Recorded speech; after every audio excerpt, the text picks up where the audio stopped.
Mereka yang terus menegaskan tentang perlunya pelaksanaan undang-undang ISA, undang-undang zalim, padahal Allah telah mengutuk dan menjanjikan neraka kepada manusia-manusia yang zalim. Bagaimana mungkin boleh menjadi manusia muslim yang baik? Bagaimana mungkin boleh diterima oleh Allah Azza wa Jalla? Oleh sebab itu, wajiblah umat Islam, wajiblah seluruh umat Islam meninggalkan kepimpinan yang zalim, mematuhi kepimpinan yang zalim, mengundi kepimpinan yang zalim.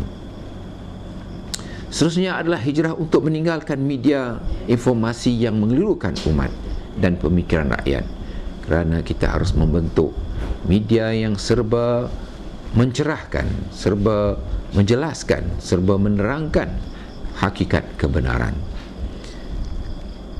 Dan tidak kurang pentingnya adalah hijrah untuk membentuk pemerintahan negara yang berlandaskan kepada dasar-dasar syura, dasar permuafakatan, atau yang disebut oleh orang sekarang sebagai demokrasi, yang berasaskan kepada kemanusiaan. Jadi sekiranya pemerintahan berlandaskan kepada dasar syura, maka tidak akan berlaku usaha penipuan, usaha penindasan, tidak berlaku rasa bangga diri, rasa lebih mulia daripada manusia lain kerana keturunan dan sebagainya. Kerana Allah SWT telah mencipta manusia daripada Adam dan Hawa, dan mereka adalah satu dan sama dari segi martabat kemanusiaan. Seterusnya adalah hijrah yang perlu kita realisasi pada masa kini adalah hijrah meninggalkan institusi-institusi yang tidak profesional, tidak adil, tidak telus, ya, tidak benar dalam pelaksanaan kewajipan mereka. Kita mahu menghijrahkan SPR yang mengelirukan rakyat. Kita mahu berhijrah meninggalkan BPR yang tidak boleh berbuat apa-apa dan tidak dapat menangkap jerung-jerung yang besar. Kita nak meninggalkan pasukan keselamatan yang lebih banyak menghasilkan keadaan tidak selamat daripada keselamatan.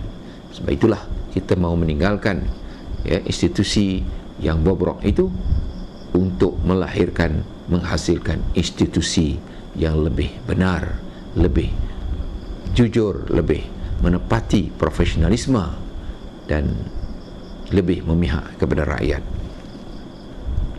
Dalam masa yang sama juga kita harus berhijrah meninggalkan sistem dan dasar pendidikan yang gagal, ya, dengan menggantikannya dengan dasar pendidikan yang lebih berorientasikan ruhaniah dan morality, kerana kita perlu membekalkan generasi muda, generasi baru dengan fahaman agama, dengan pegangan agama yang mantap dan tuntas. Kita tahu bahawa musuh-musuh umat Islam, golongan Zionis yang menganiaya dan membunuh, merampas tanah air orang Islam, terus mengganasi umat Islam, terus melakukan tipu daya, dan mereka ini tidak dapat dilawan, dihadapi, melainkan dengan keimanan, dengan keislaman yang kental, dan dengan pendidikan Islam yang membekalkan secukupnya daya jati diri, ketahanan jati diri, dan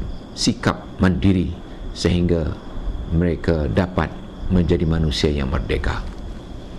Selain daripada itu, kita juga harus berhijrah meninggalkan sikap mematuhi apa saja yang diperintahkan oleh negara-negara kuasa besar. Kita sepatutnya tidak tertakluk dan menentang penaklukan atau hegemoni kuasa-kuasa imperialis barat atau Zionis.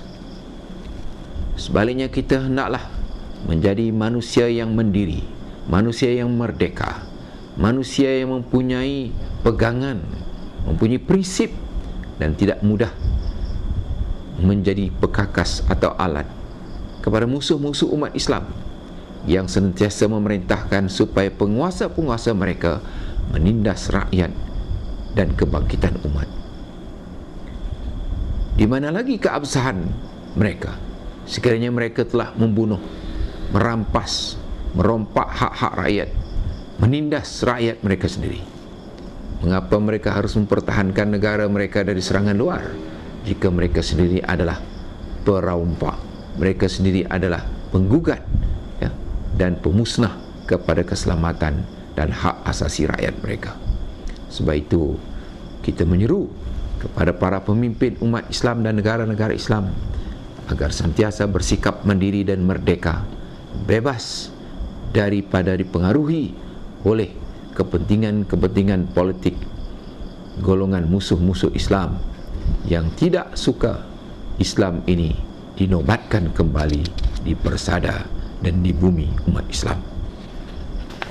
Kaum muslimin dan muslimat yang dikasihi sekalian, dalam masa yang sama kita perlu berhijrah meninggalkan sistem ekonomi yang berasaskan kepada exploitation man by man, exploitation state dan sebagainya, kerana kita tahu bahawa sistem ekonomi yang wujud hari ini penuh dengan berbagai tipu daya, gharar, ghibin, riba dan sebagainya. Oleh kerana itu dunia menghadapi zaman kemelesetan, zaman di mana harga semakin meningkat dan ekonomi kucar-kacir dan ramai yang kehilangan mata pencarian.